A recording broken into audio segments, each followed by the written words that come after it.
Hello friends, പുതിയൊരു വീഡിയോയിലേക്ക് എല്ലാവർക്കും സ്വാഗതം. ISLൽ ഇന്ന് FC Goa versus Kerala Blasters മത്സരം നടക്കും. ഒരു മത്സരമാണ്. ഫസ്റ്റ് ലെഗിൽ കേരള ബ്ലാസ്റ്റേഴ്സ് 1-0 പരാജയപ്പെട്ടിട്ടുണ്ടായിരുന്നു. ഇന്നത്തെ മത്സരം വിജയിച്ച് കയറിയാൽ മാത്രമാണ് ബ്ലാസ്റ്റേഴ്സിന് പ്ലേ ഓഫിലേക്ക് എന്തെങ്കിലും സാധ്യതകൾ നിലനിർത്താനേ സാധിക്കുള്ളൂ. ബ്ലാസ്റ്റേഴ്സിൻ്റെ സ്റ്റാറ്റ്സ് ഒന്ന് നോക്കി വരാം. 30 ഗോളുകളാണ് ബ്ലാസ്റ്റേഴ്സ് ഈ ഒരു സീസണിൽ സ്കോർ ചെയ്തിട്ടുള്ളത്. 30 ഗോളുകളിൽ 23 ഗോളുകളും ബ്ലാസ്റ്റേഴ്സ് സ്കോർ ചെയ്തിട്ടുള്ളത് സെക്കൻഡ് ഹാഫിലാണ്.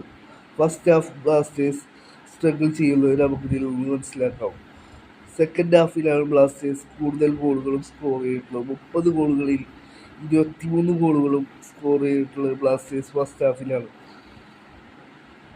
FC ഗോവ എന്നാണത് ഈ സീസണിലെ ഏറ്റവും ബെസ്റ്റ് ഡിഫൻസീവ് ആയിട്ടുള്ള ടീമാണ്. ഓഡേവണ്ണിൻ്റെയും സന്ദേശ് സിംഗിനുമാണ് അവരുടെ ഡിഫൻസിൽ കളിക്കുന്നത്. ഏറ്റവും one of the best defence ടീമാണ് FC ഗോവ.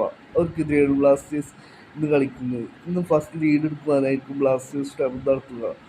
ഇവർക്കെതിരെ ഫസ്റ്റ് ലീഡ് എടുത്താൽ മാത്രമാണ് മത്സരം വിജയിച്ച് കയറുവാനായി സാധിക്കുള്ളൂ. പിന്നീട് കേരള ബ്ലാസ്റ്റേഴ്സാണ് ഏറ്റവും കൂടുതൽ ഗോളുകൾ ചാൻസ് ഉണ്ടാക്കിയിട്ടുള്ള ടീമാണ് കേരള ബ്ലാസ്റ്റേഴ്സ്.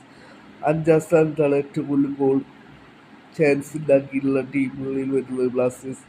206 ചാൻസാണ് ബ്ലാസ്റ്റേഴ്സ് ഈ ഒരു സീസണിൽ ഗോൾ ചാൻസ് ഉണ്ടാക്കിയിട്ടുള്ളത്. അത് പലതും ബ്ലാസ്റ്റേഴ്സ് ഫിനിഷ് ചെയ്യാനായി സാധിക്കാതെ പോവുകയായിരുന്നു. 45 ചാൻസുകൾ ക്രിയേറ്റ് ചെയ്ത അഡ്രിയൻ ലൂണ 1ാം സ്ഥാനത്ത് എത്തുമ്പോൾ 38 ചാൻസുകൾ ക്രിയേറ്റ് ചെയ്ത നോഹ സദോയാണ് 2ാം സ്ഥാനത്തുള്ളത്. ഏതായാലും നമുക്ക് ഒരു പോസിറ്റീവ് റിസൾട്ട് അല്ല ബ്ലാസ്റ്റേഴ്സ് നേടിയെടുക്കാനായി സാധിക്കുമെന്ന് പ്രതീക്ഷിക്കാം.